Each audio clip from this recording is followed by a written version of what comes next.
はい、本日はどうもありがとうございました。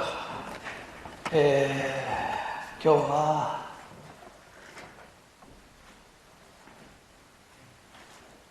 一生懸命やります。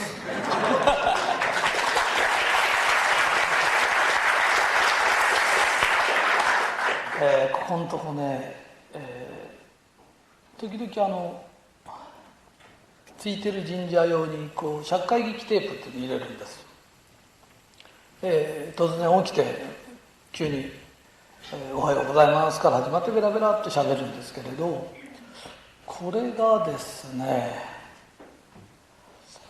知らない間に私お弟子さんとってもう10年も20年も経つんです。その間本当に講演もろくにやらなかったんです。一番今日のみたいな本当にこうただお話ししてるだけで講演って言えるほどのもんじゃないんだけど、一番最初についてるっていう講演やって、その次に6年ぶりぐらいに浜松でやったんですけど、途中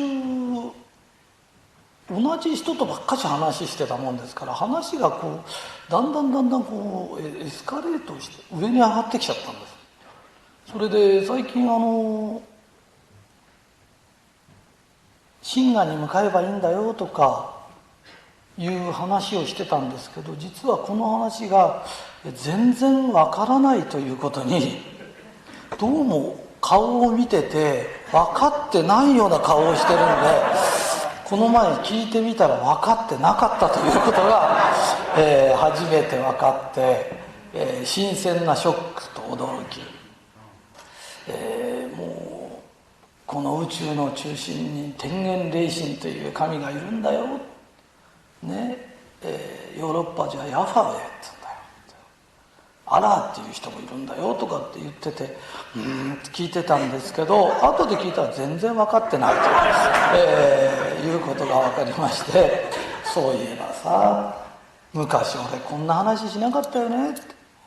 みんなが喫茶店に集まってて寺子屋みたいのをやってた時は本当はもっとね基本的な話してたのに、だんだんわけのわかんない話になってきちゃった。これもう一回ね元に戻して話しようよで、昔を思い出して今から、話してみます。ちらちらっと忘れてたことなんでね、書いてもらったんですけどね、今花江さんがいるんで、花江さんという、方にひとりさん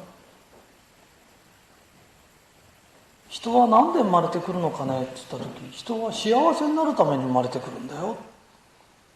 で幸せっていうのは権利じゃないの、義務なの。人は幸せじゃなきゃいけないんだよ。だけど幸せじゃない人っているよね。でそれは何でか知ってるかいって。本当は天の神様は誰でも幸せにしたいの。だけどみんなが答えを知らないだけなの。だから花江ちゃん試しにね、私の言った通りやってごらん。たったそれだけで幸せになれよ。だから私のお弟子さんで苦労した人っていないんです。なんでかっていうと幸せになるためのお弟子さんだから苦労はしちゃいけないよ。簡単に言うと、この試験は何でもいいから35って書きな。そしたら丸だから。次は60って書きな。そしたら丸だから。で私は常に答えを教えちゃうんです。普通の人は自分で考えてみなとか、少しは学ぶ気になんなとかって言うけど、私言わないんです。知ってる人が教えればいいんです。それで花井さんが一番最初に、ひとりさん私幸せになりたいんだけどどうしたらいいんだろう。簡単だよ。どうすればいいか分かります？幸せになる方法。花井さん分かるって私から教わったんじゃないの？何ですよ自慢げに言ってんですよ、ね。まず幸せになるコツっていうのは艶なんです。顔の艶出すことなんです。深層の人と複層な人がいる。で、顔が深層で幸せになることはできないんです。その代わし複層で嫌な人生を送ることはできないんです。それで顔の層っていうとみんな、ここにほくろがあるとか目が離れてるとかくっついてるとかね、丸顔だとか四角だとか言うけど、そんなのどうでもいいんです。顔立ち好みですから、そんなことはどうでもいいんですよ。本当に一番問題は艶があるかどうか。それでこれがまた不思議なんだけど、後でこちらに花井さん来てますからね、もし、誰か塗ってもらうと、あ、このぐらいの艶のこと言うのか、よく艶をこう出すんだよってこう見つけてあげるのね。ああ良くなったってその場は言うの、その人で。次に押し合うとまたガサガサの顔してるの。そういう人ってずーっと貧乏してずっと苦労してる。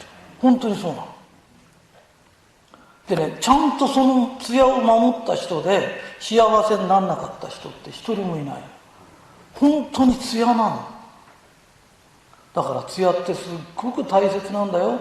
だから何回も何回も艶出してね、でそのうち幸せになると艶が出てきちゃう。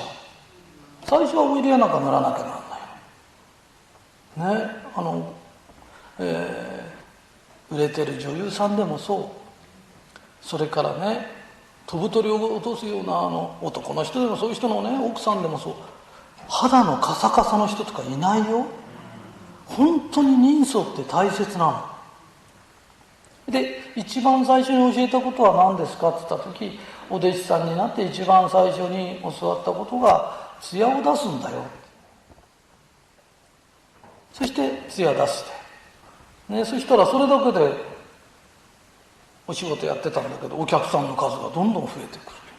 でみんなも「花江ちゃん最近艶いいね」とか言ってくれるようになる。で、嘘みたいだけど本当にそうなの。だから何やってもうまくいく人といかない人がいるの。普通ね、普通だと艶がないの。いい人は艶がある。で、普通以下になってくるとどうなるか知ってる？顔にね、すすみたいなのがついてる。本当にね、あの人最近くすぶってるって、くすぶるって顔にすすがついてるみたいな。だからどんどんどんどん、まあ言葉は悪くてこれ後でブーになっちゃうのかどうか知らないけど、ほらね、やりたくてやってんじゃないんだけど、ホームレスの人みたいにいるよね。ああいう人って顔がくすぶってて、顔洗ってないからじゃないんだよ。本当に洗ってもダメなの。本当にね、層が出てくるのね。だからまずこれよしな。そしたらすごくね良くなってきて、私の10人のお弟子さんに一番最初に教えたことって艶なの、ね、その頃は、大宇宙霊がとか言ってなかったらもっとすごい簡単な話でね。それでその次にね、もっと幸せになりたい。で、結局私のお弟子さんもほら、まあ、いくら聞いてもタダだってこと知ってますからどんどん聞くのね。で、もっと幸せになるのよ。ひとりさんどうしたらいいの？先ほどの和美さんでも何でもみんなそう、どうしたらいいの？この人に全ての良きことが雪崩のごとく起きます。1日100人に言うんだよ。それを1000日続けるんだよ。これを1000日修行。その1000日修行してごらん。人の幸せを願い出すと人相が変わってくるの。テレビでニュースでいいことってめったにやらないでしょ。あれなんでかっていうと、人の不幸を聞いてって喜ぶ人がいっぱいいるからなんだよ。で、人の不幸は蜜の味とかっつって、そんなのが蜜の味で、ここにはそういう人いないけど、でも本当にそうなの。でも人の幸せを願うようになってくると、今度中からにじみ出るように光が出てくる。だからまずそれやりなって言ったら、やり始めて2日か3日でもういいことがどんどん起きてくる。だから艶出して人の幸せ願う。で、たったそれだけでうまくいくんですかって、いくんです。ね、人の腹探したってしょうがないじゃない。それよりね、人の幸せ願うね、一日こうやってカウントしながらやってるとね、すごく楽しいよ。でうちの弟子さんたちそういうことしてたんです。それからね、もっと幸せになりたいでその時花江ちゃんはもっと幸せになりたいの？それだとしたらその頃の花江さんはね、茶色い服とかそういうの好きだったの。花江ちゃんね、同じ2000円で服買うなら明るい色の買いな。女性は特に花だよ。花がなんで草の色してんの？なぜ花が土の色しちゃうんだい？それから明るい色のを買うのと同時にブローチとかつけなきゃダメだよ。で私もほら気前のいい人だから言った以上はね、花井さんちょっとおいでって言って、なんですかこの中から好きなのを自分のお金で買いなさい。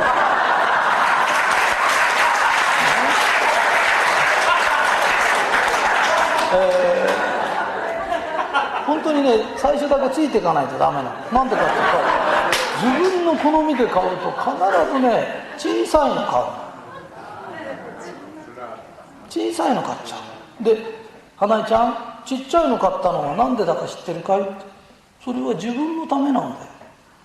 遠くから見た人にもね、幸せになってもらいたい。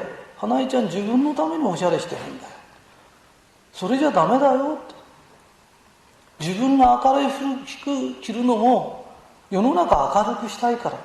ここにブローチつけるのも人様のためにつけるんだよ。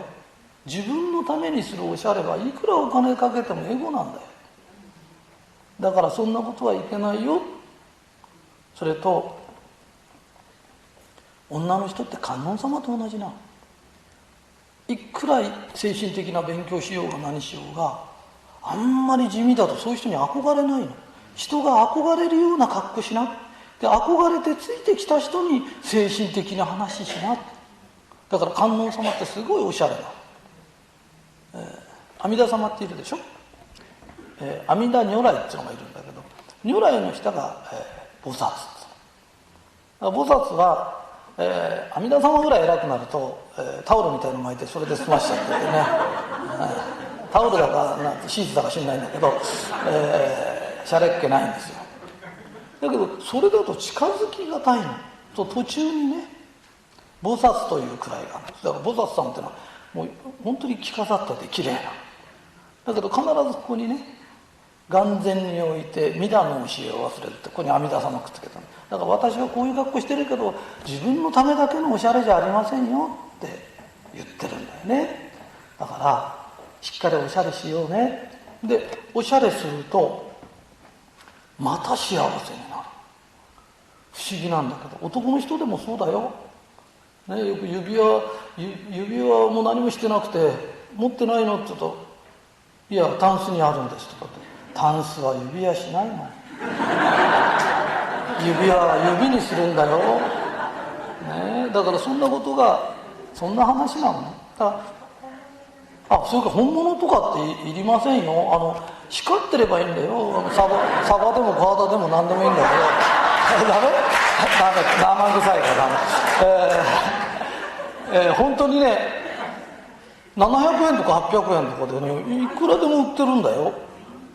本物でそういうのひけらかそうって言ってんじゃないのね。花としてきれいに咲けばそれでいいんでね、本物だなんて気にすることないよ。人様のためにするおしゃれだよっていう。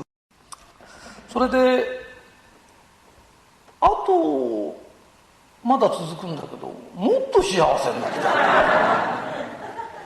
い。いや今連続で話すとね急だけど、間は空いてんだよ間は何ヶ月か空いてるんですよ。でそのこと消化しちゃうとやっぱり次に行きたくなる。で私のね教えることって辛いことが一個もないの。世の中で一番、世界で一番辛い修行が高野山の千日解放高野比叡山か、比叡山の千日解放っていうのがね、世界で一番きつい修行なんだけど、私の修行はね、世界で一番ね緩いの。お腹いっぱいになると断食始めて、腹減るとやめるとだから弟子になりたがる人が多いのよ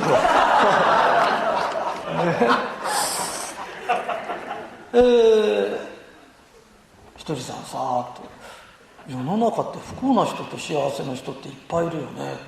で、不幸な人はなんで不幸になっちゃうの？幸せな人はなぜ幸せなの？いいことばっかりし続く人と悪いことばっかりし続く人がいるよねって。そうすると、それどういうことなの？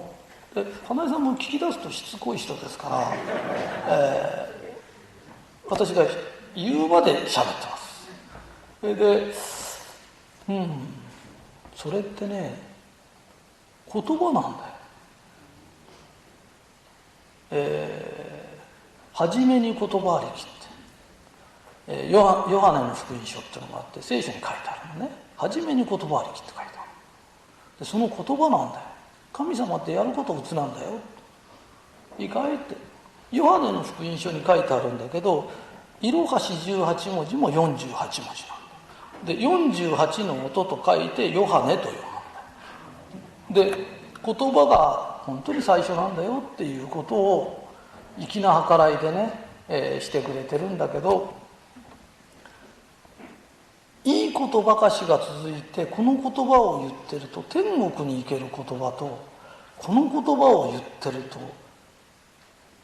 悪いことが連続して起きて、そのまま地獄に行けるという言葉がある。それで悪いことが起きてる人間って必ずこれを言ってるから、昔思い出して書いてきたんですけど、そのうち、もしかするとついてる神社でくれるかも分かりません。天国に行ける言葉、ついてる、嬉しい、楽しい、感謝してます、幸せ、ありがとう、これをいつも言ってる人がいるので、これじゃない言葉があるの。まっすぐ地獄へ行けるというまっすぐ迷わず行けるんですよ。これ浮遊霊にもなれないぐらいまっすぐ地獄へ行けるぐらいの言葉。不平不満、愚痴、泣き言、悪口、文句、それから心配事。それでね、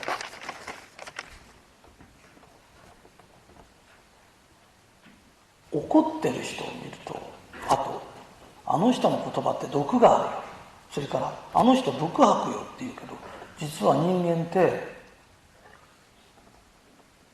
万物の霊長だから、毒蛇にできるぐらいのことは実はできるんですよ。それで喧嘩したりなんかして罵り合ってる時って毒があるんです、言葉に。で、この怒ってる時、怒ってる時、この時の息を圧縮して調べるととんでもない毒性がある。注射したりすると人間がイチコロで死んじゃうぐらいの毒は。だから夫婦で罵り合ったりすると家の中が毒で充満する。そうするとそれを子供は自分が吸って部屋を浄化しようとする。それだけで子供がアトピーになっちゃったり喘息になっちゃうこともあるの。それぐらい毒気が強い。いつも繁盛してたお店でも愚痴とか泣き言とか夫婦喧嘩するでしょ。そうするとお店に実は毒がたまるの。そうするとお店に入ってきた人はその毒を察知するから、何か物を買ったらすぐいなくなっちゃう。なんでお茶もどうぞってお茶も飲まないの、なんでいなくなっちゃうの。その毒に耐えられない。で、たまに耐えられる人がいるの、その毒に。そういう人はもっと毒持ってる。だからそういう人が居座っちゃうと、もう悪口言うか泣き言言うかもう嫌になっちゃうぐらい言うの。だ人生うまくいってない人ね、それから仕事がうまくいってない人、不平不満とか愚痴泣き言、うちの子供が心配なのよとか、もうね、そういうことばっかし言ってるので、これを言ってていいことは一つもないです。うちの旦那がね嫌になっちゃっててね、どうのこうのって、別れちゃいな、ね、いや子供のために我慢してるって言いながら我慢してんだったら別れちゃいな。別れることよりもその愚痴を言ってることの方が悪いの。別れたって幸せになる人はいくらでもいるけど、その愚痴を聞かされながら健康になる子供とか幸せになる人っていないんだよ、ね、会社の上司でも何でもそうなの。もうあの人嫌になっちゃう、この人嫌になっちゃう。言葉には不思議な力が、幸せだなって言うともう一回言わなきゃならない現象が必ず起きるって法則がある。だから泣き言を言って旦那の悪口を言うと、また悪口を言わなきゃならないことが必ず起きる。そうするとまた言うの。そしてエンドレスで言わなきゃならない。わかるかい？で言いながら自分の運勢が悪くなってっちゃうんだよ、ね、だからそれやめようね。十何年も前に教えたことです。でたったこれだけなの。この言葉のどっち使ってますか。だから本当に天国行きの言葉使ってて不幸なんか人っていない。会社で嫌になっちゃうのよって、あんた言葉変えてみな。類友の法則っていうのがあったよ、ね、今のあなたに起きてることは今のあなたにちょうどいいってお釈迦様の法則がある。地球があって地球の周りを月が回ってる。いいですか？月回ってますよ。これは月が向こうに行こうとしたの。そしたら地球の引力に引っ張られちゃったので、あっち行こうってするのと落っこちようってのがバランスが取れた。でぐるぐるぐるぐる回ってる。わかりますか？旦那の悪口、うちの旦那はこういう人でこういう人で、俺が紹介したんじゃないでしょ、ね、だからあなたにブスブスブスブス言ってる旦那もよくないけど、見ず知らずの初めて会った俺に旦那の悪口ずっと言ってるっていうのは、あんたね釣り合いが取れてんだよ、だって釣り合わざるは不仲のもとっつって、釣り合ってなかったら不仲になって必ず切れてっちゃう。会社の悪口でずっと言ってること、じゃあやめればって、いややめるということはできないんですよ、ね、だから会社の悪口言っててもやめることができないし、あんたにとってぴったりの会社なんだよ。だ今のあんたにちょうどいいので、この世の中今のあんたにちょうどいいことしか起きないんだよ。でもし変えたかったら言葉変えな。課長がガミガミ怒鳴るんですね。そうすると課長は自分を抑えられないんだよね。であんたはよそ行って課長の悪口言うのが抑えられないんだよね。だからぴったりで釣り合ってんだよ。でそれよりも言う言葉変えてごらん。それだけで変わっちゃうから。本当に現象が変わっちゃう。あとね、病気になっちゃう人っているよね。不幸な人っているよね。あれの原因ひとりさん教えてくれる？教えてやろうか。自分が許せないんだよ。うちの親が許せないんです。うちの誰々が許せないんです。でそういう人って最終的に自分が許せない。幸せになりたかったら自分を許すっていうの。私親がどうしても許せないんですと。親を許せない自分を許すっていうのと、許すっていうと、許すって緩むって意味なの。体の硬直が緩むの。硬直させておくと交感神経がもろに働いて、ね、下流球やなんかが動き出すと自分の体を破壊していっちゃう。今は免疫学でそういうの分かってきた。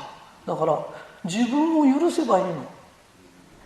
で、自分を許すってどうすればいいんですかって、自分を許すって口に出して言えばいいの。で、たったこれだけなんだよ。で、ひとりさんからそうやって教わったのに、私は人を許せないんですって言ったら、教わったのに許せない自分を許すっていいな。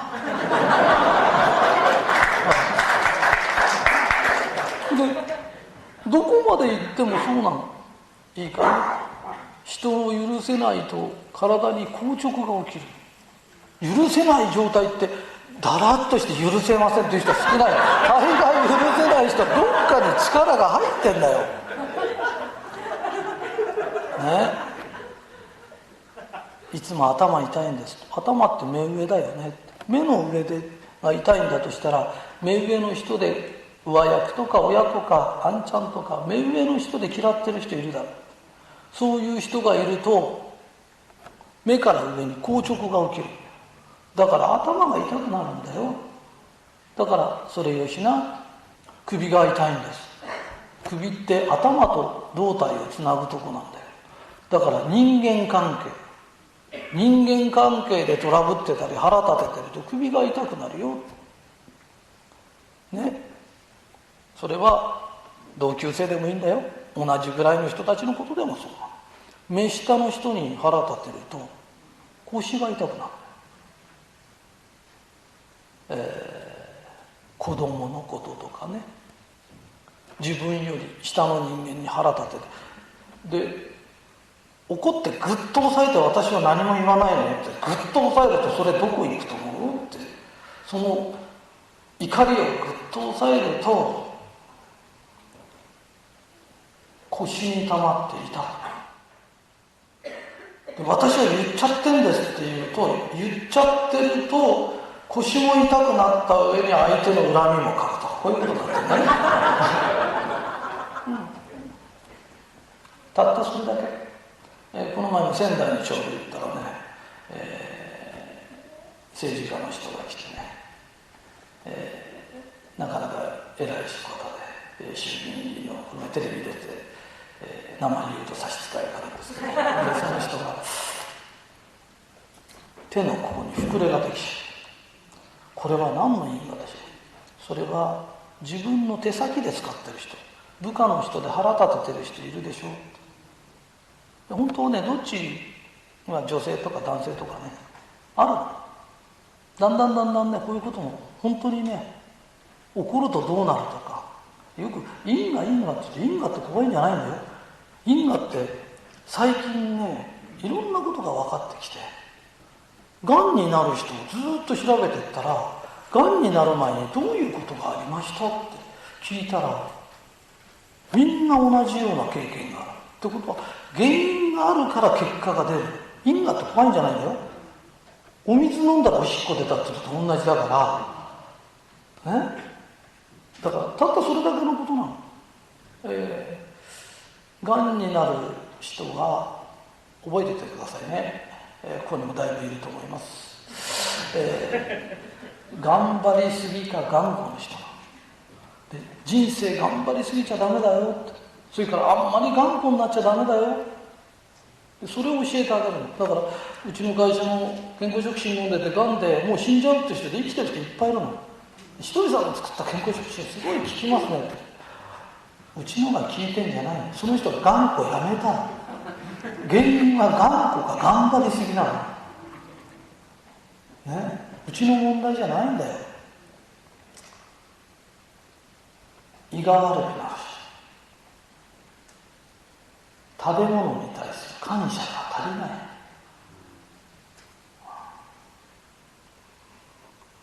人がガッと傷つくようなことを平気で言っちゃうとね、知らないでね、先ほど俺も知らないで人傷つけちゃって、でも知らなかろうがなんだろうが人のこと傷つけると超やられちゃう。でそれに頑固とか頑張りすぎが加わると腸がんになっちゃう可能性が圧倒的に高い。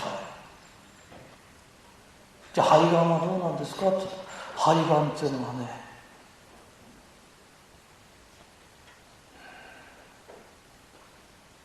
心配しすぎるんだね。心配事の強い人、それから責任感が強い人っていうの、そういう人ってね、肺をやられちゃう。だって人間ってね、神経、魂と肉体しかないんだよ。で肉体の間違いなんて食べ物の間違いだけなの。あとは考え方の間違いなの。じゃあ私のどうなんですか、私のどうなんですかって言うと、これだけ言ってるとずっと喋ってなきゃなんないからね。それで私何が悪いんでしょうって、そんなことどうでもいいよって、それよりこっちの言葉言っててみなって、そっちのこっちの言った言葉言ってるだけで全部解決しちゃうんだよ。必ずこっちの言葉言ってるんだよ、病気の人ってね。だからそのことやめようよ。さっきも言ったんだけど、人間って食べ過ぎだからダメなんだよって。体の中にね、下流球やなんかってのがあってね、がん細胞でも何でもみんな食い殺しちゃうようになってるの。ところがライオンだってね、お腹が減ってる時に前に動物が取ればやっつける。でも腹いっぱいだったらやっつけないでしょって。だからお腹が減ってる時間がないといけないの。3回も食べちゃダメなんだよ。今の人3回食べるほど働いてないの。本当なんだから、その間ね、お腹が減らしてればその間にね、白血球だってお腹が減ってるから悪いものみんな食べちゃうんだよ。それをお腹が減ってなくても時間だからって食べるけど、野生の動物って腹減ってからあれだよ、獲物を探すんだよ。それからやっと捕まえるんだよ。いきなり捕まんないんだから。でそれが嫌だったら草食動物になっちゃいなって。草食動物ならのべつぐちゃぐちゃ食ってたっていいよ。でも肉食だとかそういうことするんだとしたら、それはダメなんだよって。だから朝食抜いちゃうとお腹が減る時間があるから、この時間に悪いものやっつけちゃうんだよ。がん細胞なんか1日300くらい誰だってできるの。みんなやっつけちゃってんだよ。だから腹いっぱいにしちゃダメだよ。病だれに品物の品、いろんな品を山ほど食べるとがんになるって字で書いてあるでしょ。だから食べ過ぎちゃいけないんだよ。でそれをまず一つ気をつける。それから人間は足を使って何万年も生きてきたから、足を使わないとダメなの。いくら便利になっても足を使わないと病気は治らないようになってる。だから1日20分なら5分ずつじゃない、続けて20分歩くの。薬っていろんないい薬出てるの。本当に薬は効くのよ。じゃあなんで病人はそんなに増えちゃうんですか。モルモットで実験した時は聞いたんだよ。だけどモルモット丸い中でカカカカカと運動してんだよ、ね、でモルモットにがん細胞を植え付けて、これは治ったから聞いたって言うけど、モルモットはがんじゃなかったんだよ。それに無理やりがん細胞を植え付けたんだよね。だからもともと元気なんだから効くよ。ただみんなは食べ過ぎの上に運動不足なんだよ。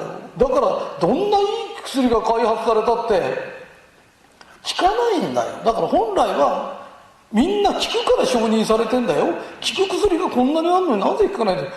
食べ過ぎなんだよって。その食べ過ぎやめて、あと歩くのね。それで人の悪口言ってる暇があったら人の幸せ願うので、これだけでいいの。でうちのサプリメントが効くんですか。昔みたく玄米食べたりしてないし、ハウス栽培のもんだからね、ミネラルやなんか足んなくなったらそれ入れてそれを補ってるだけなの。じゃあそれで治るんですかって、運動不足してたら治んない。黒字の車が偉くなって家の前まで迎えに来るんですって。それはいいけど病気するぞって。本当にそうだもん、ね、だから人間ってお腹減らす時間があって運動してそれでついてるねとかありがたいねって言ってればそれでいいんだよねって。で、私がお弟子さん取った時に一番最初に教えてた話ってこういうことなので、これを一つずつやってたの。なんか私だけ長くなっちゃってちょっとずるしてるようで、申し訳ないんですけど、なんか一当たり話せたような気がします。この話も、100回聞いてください。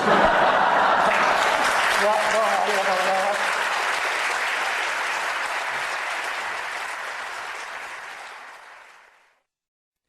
はい、追伸です。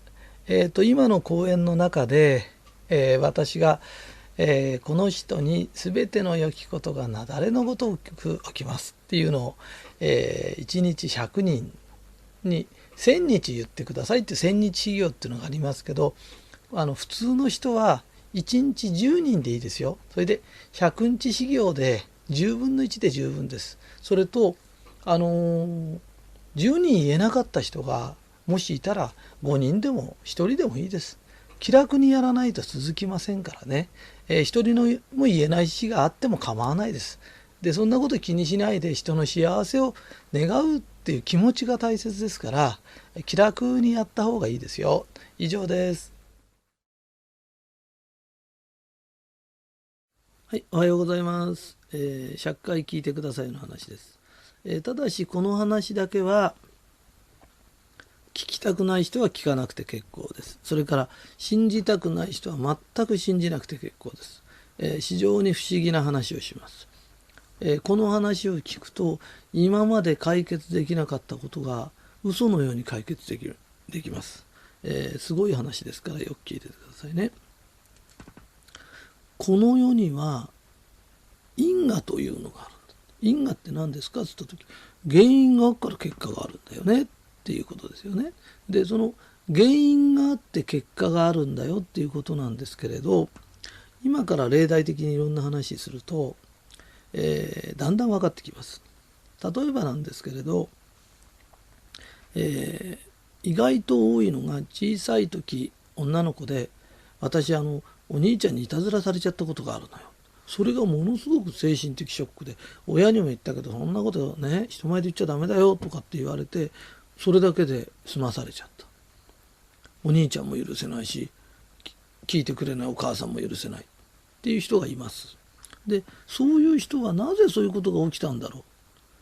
私は悪くないちっちゃい時だから何のね、原因もなくただ被害者なんだっていうけれどその子が人間に生まれること10万回って言いますから何回も何回も生まれ変わってた時前世で男の子だった時に自分の妹にそういうことをしたんです。だからその因果が今出てきてるんです。で出ると同時にもう消えてなくなったんです。でそれを自分の作った因果が出てるのにお兄ちゃんが悪い親が悪い誰が悪い誰が悪いって言ってるとそれがずっと続くんです。そしてその因果がもっと大きくなってこの世でもっと悪いことを起こす。なぜかというと自分の作った因果を人のせいにしてあの人が悪いこの人が悪い世間が分かってくれないって言ってるとどんどんどんどん悪い結果になるんです。だってあなたが正しいんだったらどんどん良くなるよね。でそれがどんどん悪くなってくるっていうのは自分の犯した罪が今出てきたんだからもう出たんだからもう消えたの。それをお医者さんに通ってます。薬を飲んでます。で薬であなたの犯した因果が消えるんですかって。因果を消す薬ってあるんですか。でそういうことしてるとだんだんその薬でうつ病になってきちゃったりとかどんどんおかしくなってきちゃう。だから出た因果は消えたんだありがたいってただそう思えばいいと。因果って聞くと因果だったらどっかでこう祈祷してもらわなきゃとか壺を買わなきゃとかって言うけどもう起きた因果が出たんだから消えたの。消えてよかったねでいいんで壺を買う必要もなければご祈祷する必要もないんです。だからこれからいろんなことが起きた時もう出たから消えたんだってそういうふうにただ思えばいいだけだよ。家庭内暴力で、なんでうちの子供はね、母親でよく子供に殴られる、暴力振るわれる、なんでだろう、なんとかこの子が治ってくれたら、なんとかこの子が更生してくれた、この子この子って言ってるけど、あなたが前世男の子だった時に親に暴力を振るってるので、それが結果となって出てきてるのに、あの子が治ってくれたら、あの子が治ってくれたらっていうけど、原因はあなたにあるの。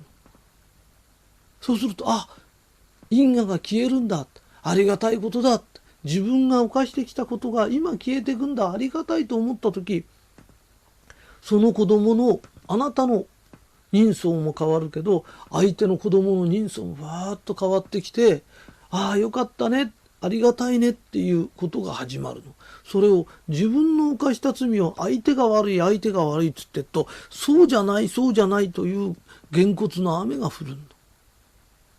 だからどんどんどんどんそれがエスカレートしてきちゃうよ。あの子を治すためにカウンセリングにも行きました、何もしました、かにもしましたね、ご祈祷もしましたってけど、あなたの原因なのであって、それを人のを治そうと思っても絶対治らないんだよ。この世の中って不思議なことがあってね、がんは急になると思ってたけど、がんの人っていうのは必ず頑張り屋か頑固なので、それをやめない限り治らないの。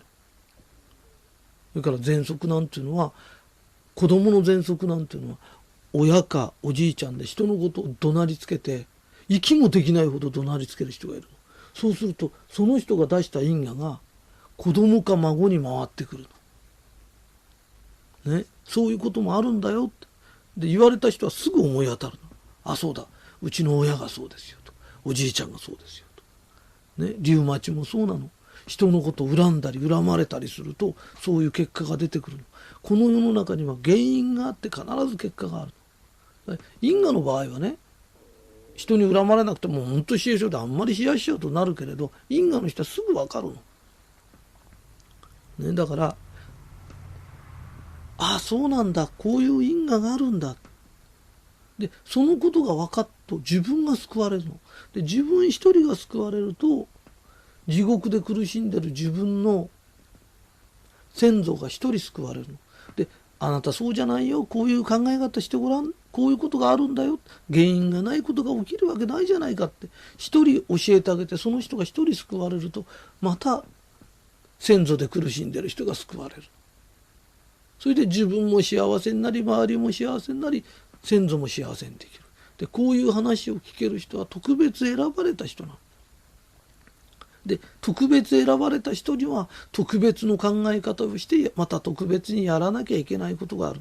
やらなきゃいけないって何ですかって言った時、そういうことが起きた時、ああこれで因果が消えたんだと思い、また人にこういうことを教えるということだよ。わかるかいね。この世が修行だからね、変な神様の勉強しろとか滝に打たれるとかって言ってるんじゃないんだよ。起きたことが、嫌なことが起きたからついてるとかついてないじゃないの。よく嫌なことが起きた時ついてるって言ってごらんってどういう意味ですかと。嫌なことが起きた時はもう起きた時点で因果が消えてるの。だからよかったねなの。それをそのことに対してブスブスブスブス文句言ってって、それが引きずってそのちっちゃい嫌なことの種を、せっかく消えたものを今世でまた大きくしちゃうの。それが因果作りなの。因果を作っちゃって子供に渡す人ときれいきれいに消していける人がいるんだよ。夫婦の中でもなんでうちの旦那ああいうことしてああでこうでって言うけど、それはあなたが夫だった時に奥さんにそういうことをしてたの。自分が何もしてないのにそんなこと起きるわけがない。で、私はしてないって今世してないんだよね。前世にしてるから起きるの。人の魂ってずっと続くんだよ。自分は学歴がないから学歴ですごくバカにされるんです。それは前世であなたが学歴があったり学問があった時、学歴のない人学問のない人を必ずバカにしてたの。そういう態度をとってたから今出てくるんだよ。だって同じ学歴がなくたってそんなこと何も言われない人っていっぱいいるんだよ。なぜ自分は言われるんだろう。なぜあの人はあんなこと言うんだろう。全くあいつは嫌な人間だ。それで、自分が学歴がなくて、バカにされる人って自分が学歴があった時、人をバカにしてたんだよ。それを今自分がバカにされるからって、それはあなたが起こしてきた原因なのに、子供に無理やり勉強して学問がないとこんな辛い思いするぞとかって言うけど、そうじゃないんだよ。あなたが起こした問題があなたに今返ってきてるだけで、これは俺の起こした問題だよって。ね。お前、子供にな、お父さんはそういう過ち前世で犯したから今因果が消えてこういうこと起きてるけど、お前は学問を持っても人をバカにするようなことするなよとかね、お父さんの因果はお父さんが消すからなって、そういう気持ちね、それが一番正しい気持ちなんだよね。だからそういう気持ちで世の中見てみると、今まで解決できなかったことが全部できてくる。なぜこんなことが起きるんだ、俺は被害者だって、俺がやったんだよ前世で、だから今消えていくんだって、ああついてるよなって、本当にありがたいねって、どんどん出てきてもいいよ、どんどん消していっちゃうから。だって出てきたことに対してたった一言、俺が前世でやったことなんだよ、ありがたいね、この一言がどんどん消していくの。それをなんでだろうなんでだろう、私は被害者だ、俺は被害者だ、あいつが悪いんだあいつが悪いんだって言ってると何にも解決できないの。それが運勢を悪くし、自分の体まで壊してきちゃうの。それより自分を救い、先祖を救えるような生き方が一番いいよね。このお話を何回も聞くと、後ろにいる守護霊が「そうだそうだ、先祖がそうだそうだ、ね、先祖はあんたに幸せになってもらいたいんだよ、幸せに生きてもらいたいんだよ、自分で出した因果をどんどん消すために俺たちは今世来てるんだよ。でいい因果を作りに来てるんだよ。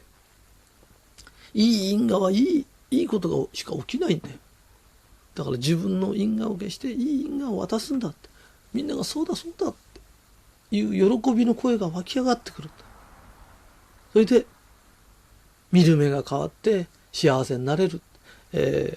私はこのテープは本当にいいテープだと思います。ただ信じたくない人は信じなくていいです。これは強制できるようなものじゃないです。